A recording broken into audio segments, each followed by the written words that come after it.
So, just following up from our orientation meeting yesterday, it was certainly a good turnout. There was a total of 45 turned up, and 10 of those would have been teachers and ourselves, so the rest would have been students. I think we demonstrated that something was happening. Some of the students were enrolled, so they knew that was happening, and some of the students were a bit displeased because they weren't enrolled. There's still a high level of interest. Now, when I was talking and when the meeting was going on, there was a lot of activity on WhatsApp, and I managed to translate them all, so I could see that a lot of it was complaining about not being enrolled or when we were going to start and those things. So there definitely is a high level of frustration for sure, which is understandable, and it well probably is aimed at us, but I think it may be the situation in general. One of the problems has been where we've been just trying to push to get something up and going quickly, just to demonstrate that something is being done, and to reduce the level of despair. However, I think we've probably we've moved a little bit more quickly then we could manage to put the courses together. So that is again, just part of that frustration. So I think we've our expectation management has probably been a bit low. That perhaps we could have done a little bit more there. I'm not too sure, but I'm sure we could have done something a little bit better. One of the things has been trying to determine the times when classes would be ready to go. And the difficulty is that we don't know what the problems were, and we don't know how long these things are going to take. So the end result has been that there has been a delay. However, I do feel that it's been demonstrated something is happening. I mean, people have been enrolled, even if they haven't started classes yet, but certainly people have noticed that they haven't been enrolled. And the other problem, I think, was that the communication that we had with the students was it was too mixed, and there was a bit of lack of coordination, particularly about getting the information about the students and the students' interest. But again, it's a lot. Retrospect is 2020 vision, so it's you look back and think, oh well, yeah, we should have done that better. But at the time, we're probably doing what we felt was the best approach. But I think it is a lesson learned. We'll talk about it a little later about managing expectations. So just moving forward, so I think perhaps the orientation meeting wasn't really up to our expectations. So I think there's probably a little bit of disappointment all round that the students were had a high level of frustration. But I think what we've done over these last few months is that we've basically put the infrastructure together for the delivery of the courses. We've got a website, we've got the learning management system up and running, we've got students enrolled. So what we need to do now, of course, is just to concentrate on the course content and get that generated as quickly as we can. And I'll coordinate with Mohammadi because I've been trying to just put together a template, so it just makes it easier for anybody else who's putting the courses together, and that there is some sort of continuation with how they're laid out, because the last thing that you really want with a student is what they call cognitive overload, where you've got every lesson that you do looks differently, and every course you do looks differently, and it just causes confusion. So what we need to do is to have the same stream, the same outline, the same approach all the way through the course. So to do that, just need to set up a template so that it can be easily done. Now we do certainly have all the curriculum for the secondary education. We have copies of it all. Just one of the problems has been that the PDFs of those courses, they're not, well, they're PDFs, but they're actually being scanned. So it's not a page of text. It's actually an image.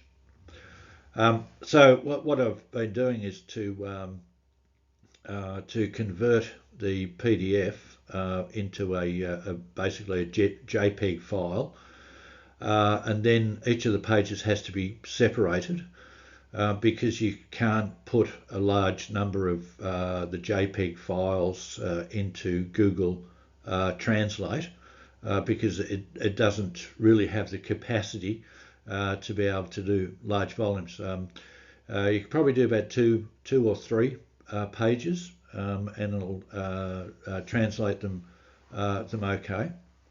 Then after that, what needs to be done is that they need to work out what the learning outcomes are, and then work out the courses, because you want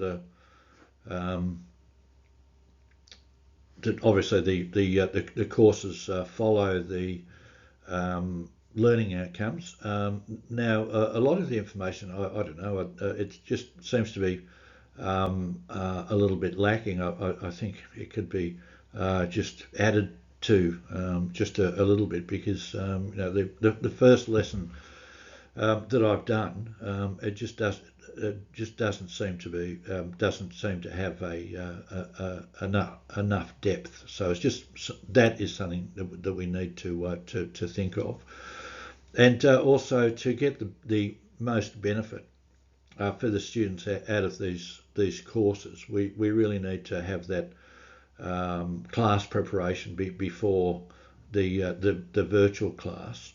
So then it's determining which are the low cognitive teaching approaches that we need. The reading and some of the background stuff, watching a video, and then when they get into the class, then it's it's sort of discussion and action with the teacher. So that sort of just needs to be laid out, and so that hence the template. So just put pressure on that to get that done, and Mohammed has done a very good job with the start of the layout for the higher ed. There's probably just a couple of things which may need to be changed, but certainly the language and the academic English looks very good indeed. So I think Mohammed has got quite a few Moodle skills now. So look, I can easily translate the courses into English, and then put them into a template, and then onto a template, and then translate them into Dari, Pashto, or whatever via Google Translate. And then it's just taking the template that we're using to outline the courses, and then just transferring that information into Moodle, which is just basically copy and paste, and perhaps some corrections with language as well. Certainly, I'm aware translating Dari into English. How the text and different words sort of appear. So obviously it works the other way as well. So content is the main thing. So that's going to teach keep the students relieve their level of frustration. The other thing too, which we've been speaking about, of course, is that of funding. Now, like all of us have put in quite a few hours volunteering, and yes, there is capacity for other people to be interested sufficiently, as well, of course, to volunteer, but it's not sustainable, and there are some other costs which need to be covered as well. There's the subscription for all the software. There's the subscription for Moodle. There's quite a few things, and really the next stage to go from the 100 students that we've got a license for now up to 1,000 plus. I think I don't know, it's probably about $40 a month now for Moodle, and I think it goes up to about $140 or $150 a month for 1,000 plus. So we just need to get some funds in to do that, because I don't think that we can operate for a long time just purely on volunteer. It's really not fair to ask people to do it, and I don't think really funding is a problem. I think we have a sensational idea. I think our approach is very unique. I think it's very workable. I think it can be embellished, and it will be an amazing teaching learning experience for the students. Far better than even face-to-face classes. So I don't think. Look, I don't have a problem with the idea of funding being out there, privately or publicly. I think probably privately is going to be the easiest. I think public funding, although that would be ideal, I think a lot of the public funds may have already got their fingers burnt by people saying that they can do stuff, but so top-down management, they've made a decision this is going to work in Afghanistan, and then it hasn't. And I think basically what we've done is we've done bottom-up management. We've spoken to the students. We've found out basically what they want.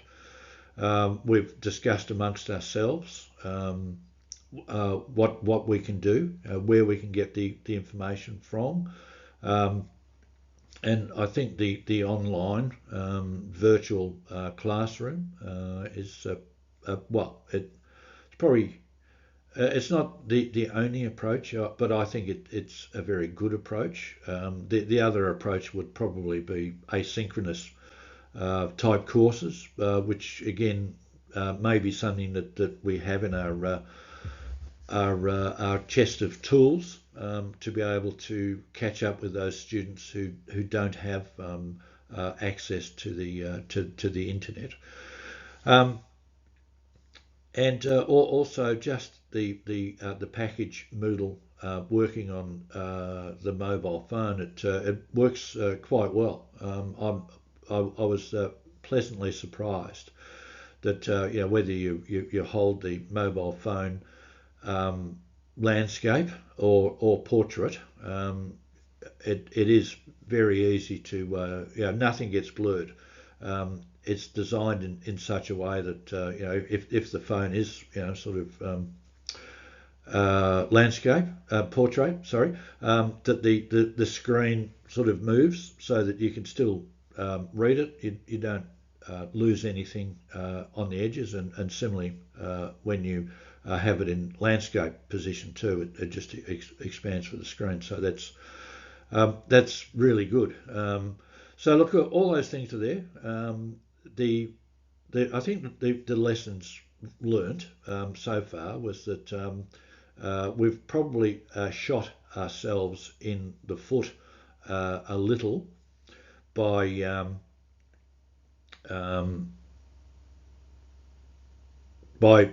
trying to quickly get the courses up and running.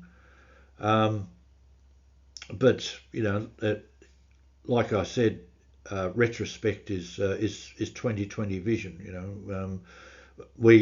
We now know that by doing it quickly, we raise the expectations, and then if those expectations aren't satisfied, we get a whole load of frustration from the students, and I think that impacts on us as well. Where we've tried to do what we can, and it just hasn't satisfied what the students are looking for.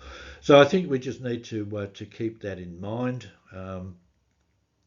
with respect for the introduction of the higher ed, and I know Adele has said that he really wants it up and running for when it is released, the higher ed, and of course similarly with the vocational education as well.